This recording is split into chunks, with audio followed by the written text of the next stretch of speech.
Hello and welcome to another Looney Tunes review video. If you are new to the channel, consider subscribing as it helps out the channel, and give this video a like if you do like it. So this is for Hare Remover, and joining me for this is my good friend Austin Kelly. I am very glad to be here for a cartoon that I actually love a lot more than a lot of people do. This was released in 1946, it's the 469th in the series, and it's directed by an uncredited Frank Tashlin. You can find this on the Looney Tunes Gold Collection Volume 3 DVD set and in HD on HBO Max.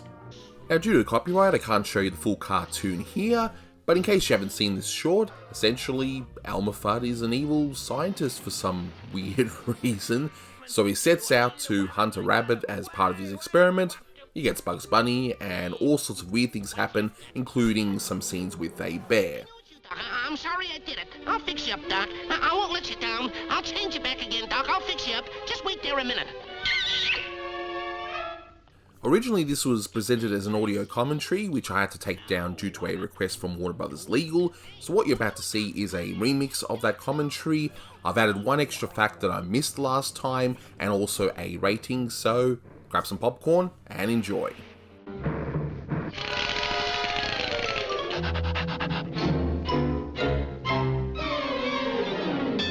One factoid that I forgot when I covered this short last time was a reference to Spencer Tracy. I think Spencer Tracy did it much better, don't you folks? This is a reference to the 1941 movie Dr. Jekyll and Mr. Hyde, which starred Spencer Tracy, and as you can imagine, there was an interesting transforming sequence. So now, Austin, let us know more about this cartoon. Scripted in December of 1943, that's right, and released a whopping 27 months later in March of 1946. Was just sort of one of the leftovers, I guess. Yeah, it's a very rough cartoon in terms of editing. In the scene we just saw, there's like a cell where you see like the edge of Elmer's body. It feels like Bob McKimson, who had to kind of just finish up this cartoon with whatever he had, just tried to rush it through production and post-production just because he wanted to get onto his own stuff. Clearly there was a lot that was not finished by this cartoon, and obviously McKimson might have not made the best decisions here, maybe not by choice, I don't know. But I will say one call that he did make that was worthwhile, or I don't know if he would have made this call, I don't know who would have actually, but the original title for this cartoon, and the working title rather, was actually Elmer's Hare Remover, which was obviously wisely trimmed to just Hare Remover.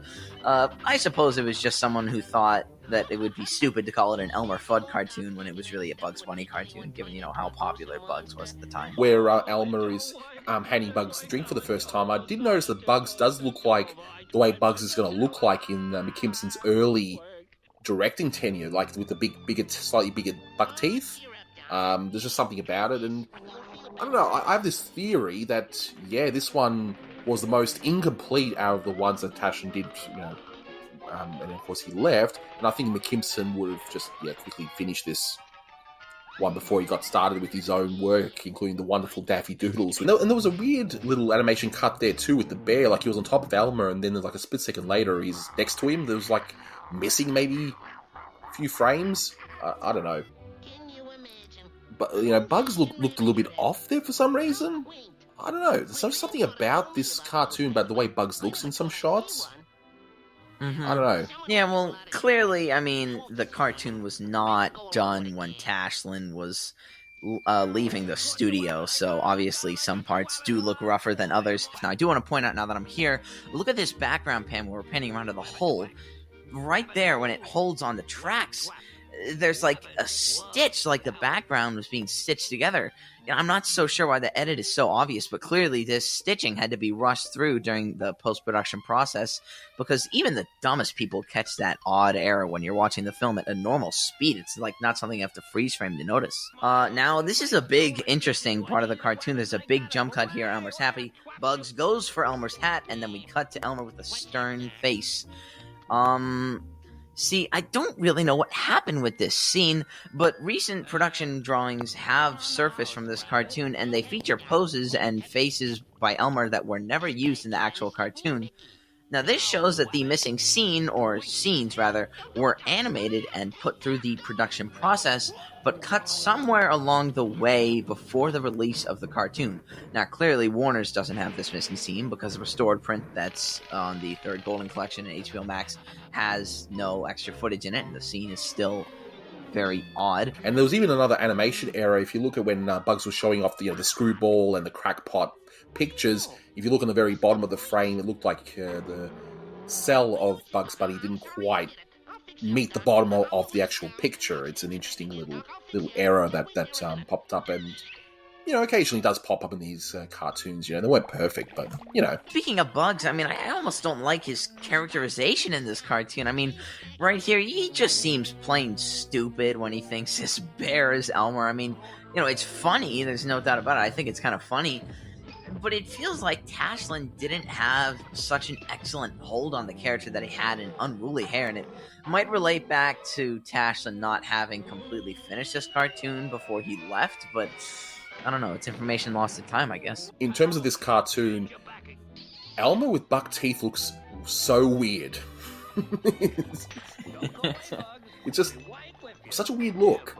And you said what? Art Davis did those shots? Mm-hmm. It's what I call the chiclet teeth that Art Davis gave Elmer. He gave it to Bugs in this cartoon. Also in the early McKimsons with Bugs that Davis worked on, which would have been like Acrobat Bunny and stuff like that.